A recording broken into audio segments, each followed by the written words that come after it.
तो ध्यान से आगे देखिए बेटा, इस डिफरेंस में आपका स्वागत है। ये आपका है औपचारिक संदेशवाहन और अनौपचारिक संदेशवाहन, जिसको हम औपचारिक संप्रेषण या अनौपचारिक संप्रेषण भी बोलते हैं। क्लियर है? 9 मैंने पॉइंट लिखे हैं, अगर आप इनको अच्छे से पढ़ लो तो फिर इसके जो लाभ हानि ये सब इनसे ही बनाए जा सकते हैं काफी हद तक, ठीक है ना। और ये याद करना काफी आसान हो जाएगा डिफरेंस फॉर्म में। क्लियर है? तो सबसे पहला पॉइंट बात करते हैं अभिप्राय। तो मैंने कहा औपचारिक संदेशवाहन से अभिप्राय संगठन के अंदर उस संदेशवाहन से है जिसे आधिकारिक स्वीकृति प्राप्त होती है, यानी ये ऑफिशियली सैंक्शनड होगा, मंजूरी होगी, ठीक है ना। इसका अभिप्राय संगठन के अंदर उस संदेशवाहन से है जिसको आधिकारिक स्वीकृति प्राप्त नहीं होती। बात को समझना, यानी ये भी संगठन के अंदर है, ये भी संगठन के अंदर है, क्योंकि आप बिजनेस पढ़ रहे हो और ऑर्गेनाइजेशन के अंदर की हम बात करेंगे। क्लियर है? तो ये इससे अभिप्राय संगठन के अंदर उस संदेशवाहन से है जिसे आधिकारिक स्वीकृति प्राप्त होती है, यानी प्रॉपर रूल्स रेगुलेशन प्रॉपर तरीके से चलेगा, ठीक है, ऑफिशियली सैंक्शनड होता है, ये मंजूरी होती है, ठीक है ना, मंजूर होता है ना, मंजूर करना, तो वही होता है। तो इसका अभिप्राय संगठन के अंदर उस संदेशवाहन से है जिसे आधिकारिक स्वीकृति प्राप्त नहीं होती है। ये पॉइंट समझ में आ गया। आगे आधारित, यह अधिकार और दायित्व, अधिकार दायित्व पर आधारित है। अधिकार उत्तरदायित्व कर लो, तो अधिकार और दायित्व पर आधारित है। यह व्यक्तियों के आपसी संबंधों पर आधारित है, यह व्यक्तियों के आपसी संबंधों पर आधारित है। 2 पॉइंट समझ में आ गए। तीसरा पॉइंट है आपका पथ यानी मार्ग। तो हम बोलेंगे औपचारिक संदेशवाहन का निश्चित पथ यानी मार्ग होता है, निश्चित पथ यानी मार्ग होता है, ठीक है, इंग्लिश में पाथ बोलते हैं ना, तो पथ ये। तो अनौपचारिक संदेशवाहन का जो मार्ग होता है बेटा वो अनिश्चित होता है। क्या होता है? अनिश्चित होता है, इसका निश्चित होता है। निर्णय की अगर हम बात करें तो इसके अंतर्गत निर्णय लेने में क्या होती है? देरी हो जाती है।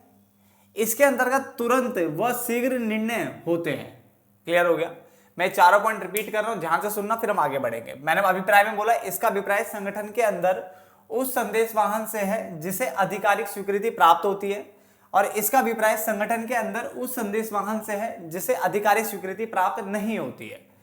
आधारित की बात करें, यह अधिकार यानी अधिकार दायित्व पर आधारित है, यह व्यक्तियों के आपसी संबंधों पर आधारित है। पथ यानी मार्ग की बात करें तो औपचारिक संदेशवाहन का जो मार्ग होता है वो निश्चित होता है, जबकि अनौपचारिक संदेशवाहन का मार्ग अनिश्चित होता है। उसका निर्णय की बात करें तो इसके अंतर्गत निर्णय लेने में देरी हो जाती है, इसके अंतर्गत तुरंत व शीघ्र निर्णय होते हैं। क्लियर हो गया यहां तक? देन आगे समय व लागत, इसके अंतर्गत समय व लागत अधिक लगते हैं। क्या लगते हैं? अधिक लगते हैं, जबकि इसके अंतर्गत समय व लागत क्या लगते हैं? कम लगते हैं। क्या लगते हैं? कम लगते हैं। क्लियर हो गया यहां तक? उसके बाद अगला है लिखित व मौखिक।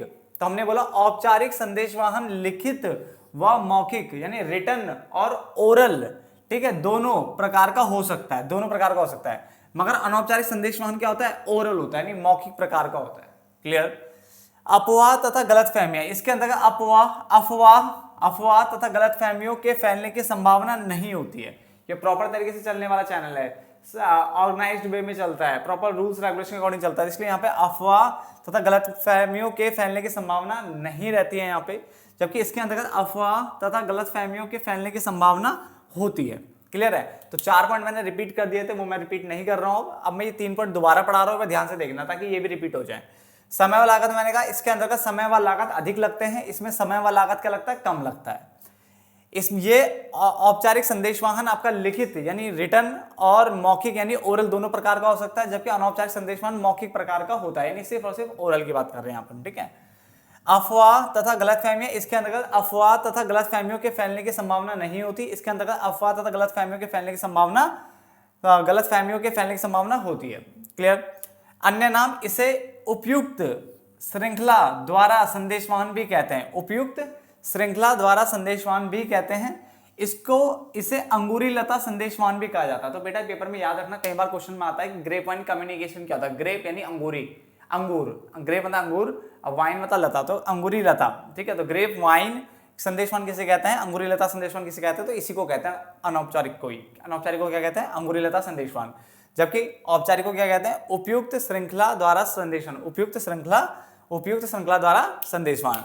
उसका संगठित और नियमित की बात करें तो यह संगठित तथा नियमित होता है, ठीक है ना, जबकि ये असंगठित और अनियमित होता है, असंगठित और अनियमित होता है। तो मैंने कहा था ना आपके पास देखो 2, 4, 5, 6, 7, 8, 9 पॉइंट थे, ठीक है, और 9 पॉइंट में काफी अच्छा खासा समझाया जा सकता था बेटा, ठीक है। तो होप सो आपको समझ में आ भी गया होगा, ठीक है ना। अब हम इसके लास्ट पार्ट की बात करेंगे और देन ये चैप्टर क्लोज करके देन हम कंट्रोलिंग में जाएंगे।